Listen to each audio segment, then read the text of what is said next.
peace or war? The fateful question posed by Warren Austin, head of the United States delegation to the UN, set the mood of the world at the century's halfway mark. The seating of Nationalist China's delegate on the Security Council precipitated a clash between the free nations and the Soviet bloc, which only ended with the abrupt departure of Jacob Malek, head of the Red delegation, a blunder they were to regret when the invasion of South Korea by North Korean Reds came up for consideration by the Council. In the absence of Soviet obstruction, the Security Council voted overwhelmingly in favor of armed intervention to protect the Korean Republic. It was the first police action sanctioned against an aggressor by the Parliament of Nations.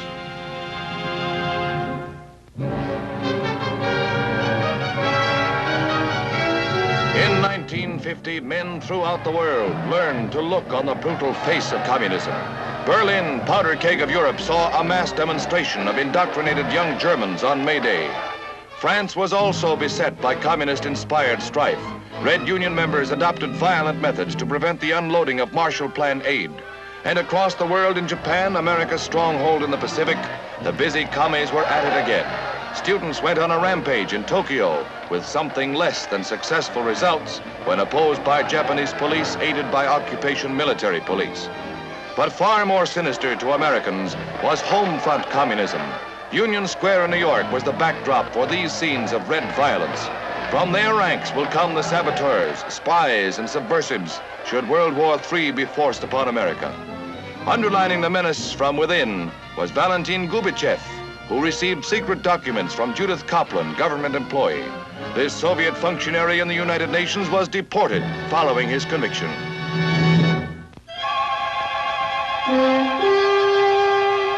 But there was worse to come.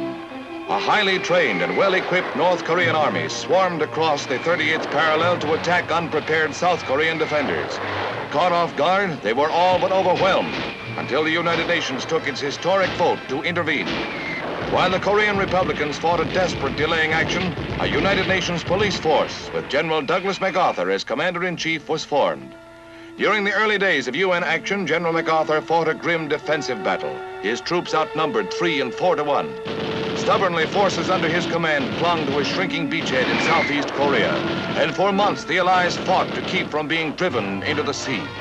This, a savage war of attrition in which no quarter was given by a foe equipped with the latest Russian armament. It was, in fact, a war of survival to gain time. The cost was high to Americans who bore the brunt under the UN banner. For here they faced an enemy who ruthlessly slaughtered prisoners, many with their arms bound. Scores died before red guns as they stood helpless. Yes, the cost to free men came hideously high as they bought time on the rapidly narrowing perimeter of their defense. In the first months of conflict, casualties mounted with terrifying speed. But 12 nations had rallied to the United Nations banner. High on the list was Canada, which organized a special brigade of crack troops for duty wherever they might be sent by the United Nations. Thousands left for staging areas in the United States before embarking for the Korean front.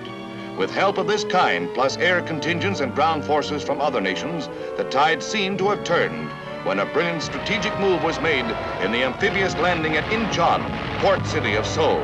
Between 35 and 40,000 men were landed behind the enemy's lines in an operation executed without a hitch. Seemingly, the war had reached a turning point as the fresh troops started an encircling move of the North Koreans.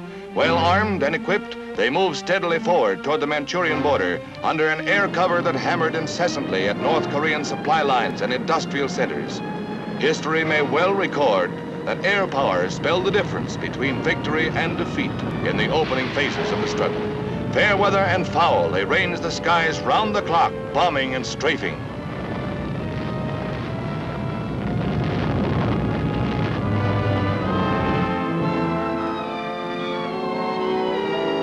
The end of the war seemed in sight as the Allies pushed north toward the North Korean capital of Pyongyang and further northward to the Manchurian and Siberian borders. Then it happened. The Chinese Red armies, numbering hundreds of thousands, swarmed over the frontier against thinly held United Nations positions. Confronted by overwhelming numbers, UN armies were forced into inevitable retreat, while men wondered whether Red China would touch off World War III. Again fighting a delaying action, UN troops paid heavily in casualties. Facing a foe that often outnumbered them 10 to 1, the Allies gave ground slowly, marching through temperatures that sometimes reached 20 below zero. 20,000 trapped near the Chosin reservoir slogged and fought their way 60 bitter miles to the evacuation port of Hungnam. Through snow-clad mountains and icy passes, they held off 200,000.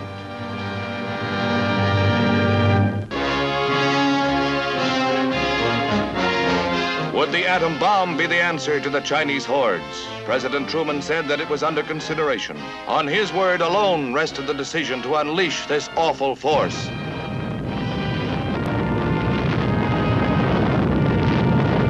The world shuddered at the thought, for this catastrophic weapon struck fear in the minds of men all over the world. It mushroomed into the symbol of modern destruction. This man had devised. And in the year 1950, its power edged ever closer to him, leaving death in horrible form in its wake. Its harvest of misery would be limitless, sparing no one. It might well mean a world of men ever fleeing its fury, a world in which no one might again find peace and security. With troubled hearts and minds, men turned to the solace of religion and prayer. Hundreds of thousands of pilgrims thronged to Rome for Holy Year. As ominous events crowded the mid-century, 5 short years after a devastating war, men of all faiths prayed for peace. And while man hoped for salvation, he could also work for it through the framework of his World Parliament, the United Nations, symbol of man's hope for tomorrow.